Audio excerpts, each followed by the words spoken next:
Hey YouTube, I wanted to give you guys a closer look at my scope that I've got mounted on the Remington 700 SPS Tactical. I went through this rig briefly during the sort of brief overview video and didn't go into as much detail on this scope, and I want to kind of do that now. It is a primary arms 4 to 14 by 44 objective lens optic. It is a front focal plane. It has a Mildot reticle and also milliradian dials or turrets. Each click is 1/10 of a milliradian. If you don't know what milliradian is, milliradian and MOA are sort of two methods of measuring size at a given distance. One MOA is 1 inch at 100 yards, and milliradian, the way that it's determined, it is 1 meter at 1,000 yards. So in combination with the Mildot reticle, it is it's very easy using the metric system to figure out distance based on an object of known size. So for example, if you have an object that's 3 feet tall or roughly 1 meter tall at 1,000 yards, it will take up exactly 1 mil in your Mildot scope. So in a Mildot scope, you'll see basically crosshairs, and then in the vertical section and the horizontal section, you'll see dots that go from the middle outwards and upwards and downwards.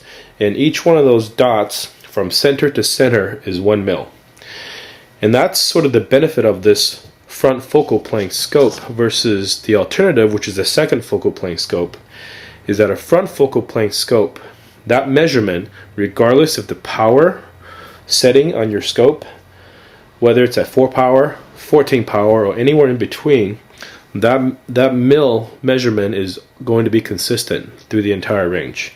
Whereas a second focal plane scope, if this was exactly the same power scope, but in the second focal plane, 4 to 14 by 44, that Mildot measurement will only be accurate at as a predetermined setting. Usually it's the maximum power.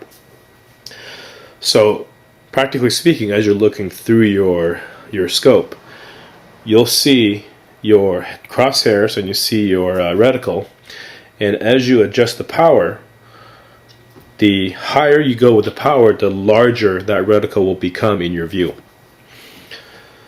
What's nice about that is that if you have a second focal plane scope, what happens is usually it's set, like I said, that it's only accurate at the highest power setting. But on a lower end scope, the highest power setting oftentimes is not usable. Often it has a lot of distortion and it's difficult to focus. So with the first focal plane, you'll be able to dial that back, and also you'll be able to dial back the settings, for things that you want to measure that are maybe slightly closer to you. So let me go through the features a little bit of this scope besides what I just talked about. These are the turrets. Like I said, it's 1/10 of a mil per click, and they're very nice and easily distinguished clicks, and they are resettable. You can back these Allen screws out, pull it up, set it to 0 after you've zeroed your rifle, put it back in, and tighten that down. So that way, you know that when you go back to 0, you'll be back at your original 0 setting. On the other side, has a side focus. Goes from 10 yards all the way out to 1,000 yards, and then infinity. And here's your power ring. Goes from 4 to 14. And after having used it, 14 is very usable.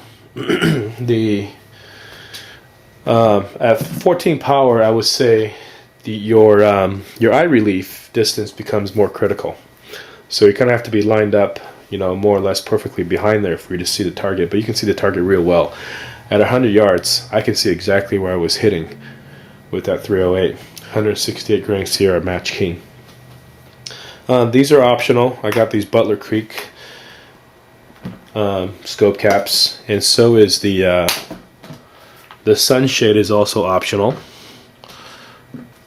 Right here, there's just unscrews from the scope. So the scope, as it comes, will be from here to here minus the scope caps, and obviously these rings. I would really recommend this for somebody who wants to give front focal plane scopes a look. Usually these things you can't get into these kinds of features for probably a minimum of $500-600. So for $230 from primaryarms.com, buy directly from their website. It's a pretty neat scope with some nice features for you to check out. And from what I can tell, you know, just this last weekend of shooting, it's holding up really well to 308.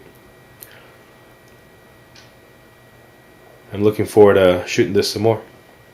Thanks for watching.